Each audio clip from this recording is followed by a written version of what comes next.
Comment gérez-vous le manque de respect? C'est une question très importante, parce que s'il y a quelque chose pour lequel un homme remplirait toute sa vie, c'est le manque de respect. Vous entendez toujours les gens dire que les femmes sont émotives et que les hommes sont logiques, mais quand il s'agit de se faire manquer de respect, les hommes jettent toute logique par la fenêtre. Vous voyez cela tout le temps dans la circulation. Quelque chose de petit se produit, et les hommes commencent à se battre les uns contre les autres comme s'il n'y avait pas de lendemain.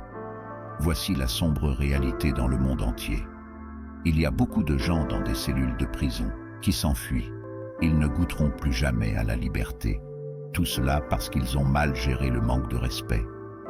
En un instant, il est facile de juger ces hommes, mais tôt ou tard, vous serez également mis à l'épreuve. Quelqu'un vous dira, à vous ou à vos proches, quelque chose qui vous fera bouillir le sang, et vous ferez peut-être quelque chose de stupide. Les stoïciens ont trouvé une solution à ce problème. Ainsi, dans cette vidéo, nous allons passer en revue 8 leçons stoïciennes pour gérer le manque de respect. Assurez-vous de regarder jusqu'à la fin, car la dernière pourrait bien être la plus importante. Premièrement, restez calme et ne ripostez pas. Lorsque quelqu'un vous méprise ou vous insulte, il est tentant de laisser la colère prendre le dessus et de chercher à se venger. Mais c'est dangereux parce que s'en prendre agressivement, même si l'envie semble justifiée, aggrave généralement les choses à long terme. Au lieu de cela, vous devez rester calme, respirer profondément et détacher vos émotions de la situation. Lorsque vous faites cela, vous commencerez à voir les choses d'un point de vue zoomé, comme si vous regardiez des pièces sur un échiquier. Cela apporte de la clarté et vous fait réaliser que 9 fois sur 10, la situation ne vaut même pas la peine d'une réponse. Après tout, ce n'est pas l'acte irrespectueux lui-même qui cause du tort. Le manque de respect, en soi, n'est pas du tout blessant ou offensant. C'est notre propre interprétation et nos pensées sur le manque de respect qui déclenchent des sentiments de douleur ou de colère. Écoutez, lorsque quelqu'un vous manque de respect, il est crucial de vous rappeler que son comportement reflète ses propres pensées et opinions, et non un jugement divin de votre vraie valeur. Ils ne sont pas Dieu, donc leur opinion négative n'a de toute façon aucun sens. Ce changement de perspective peut vous aider à maintenir votre calme intérieur et à faire une réponse plus rationnelle si une réponse est même nécessaire. Ne vous méprenez pas, je ne vous dis pas de tolérer ou d'accepter le manque de respect. Ce que je dis, c'est que vous devriez le gérer avec maîtrise de soi et dignité. En restant calme, vous montrez que vous n'êtes pas facilement influencé par les événements extérieurs. Deuxièmement, fixez des limites claires. Le stoïcisme est loin de prôner la passivité ou de devenir un paillasson. Lorsque quelqu'un vous manque de respect, vous n'avez pas à le supporter en silence, et vous ne devez pas non plus répondre par une colère incontrôlée. Vous pouvez être à la fois calme et assertif. Établissez des limites claires qui protègent votre dignité, et lorsque quelqu'un franchit ces limites, communiquez ce qui a été mal fait et comment vous vous attendez à être traité. Ce qui aide, c'est lorsque vous maintenez un contact visuel fort pendant que vous faites cela. Ne regardez pas le sol et ne rompez pas le contact visuel comme un lâche, mais soyez ferme avec le regard d'un lion. Cela montre instantanément que vous ne jouez pas avec vos limites et que vous vous respectez. Cela permet aux autres de savoir que vous exigez d'être traité avec respect, quelles que soient les circonstances. Troisièmement, réfléchissez sur vous-même. La plupart des gens aiment pointer du doigt les autres.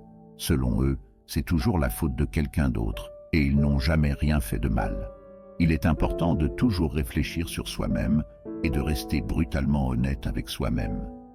Voyez si vous avez fait quelque chose qui déclenche un manque de respect.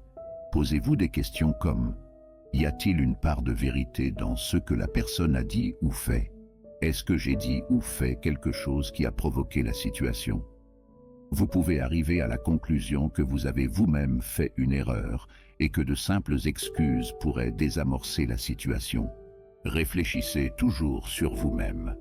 Cela vous aide à mieux comprendre l'événement et votre propre rôle dans celui-ci. Numéro 4. Considérez la source.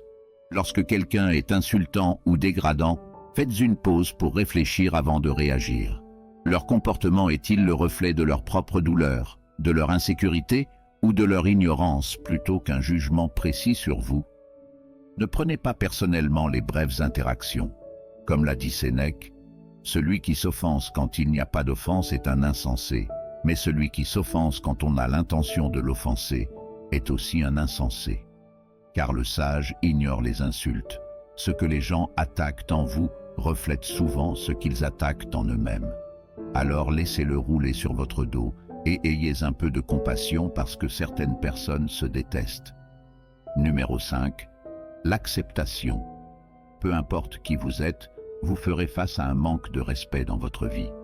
De l'enfance à la vieille, peu importe à quel point vous êtes gentil ou fort, nous sommes tous confrontés à un manque de respect dans la vie, et il n'y a pas moyen d'y échapper. Pourquoi? Parce que la réalité est que le manque de respect fait partie de la vie.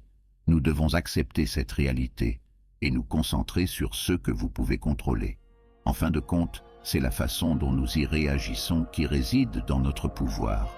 Comprenez que même si vous ne pouvez pas contrôler la façon dont les autres vous traitent, vous avez la capacité de décider comment vous réagissez au manque de respect. Vous libère du fardeau inutile de la colère et du ressentiment. En adoptant le principe stoïcien de l'acceptation, vous ne tolérez pas passivement le manque de respect, mais vous choisissez activement de ne pas vous en laisser impressionner. Vous vous concentrez sur ce qui compte vraiment et canalisez votre énergie dans les domaines où vous pouvez faire la différence. Les défis de la vie, y compris le manque de respect, ne sont pas des obstacles insurmontables. Ce sont des opportunités de croissance personnelle et de maîtrise de soi. Numéro 6. Utilisez l'humour. Utiliser l'humour comme réponse au manque de respect est un art subtil mais puissant.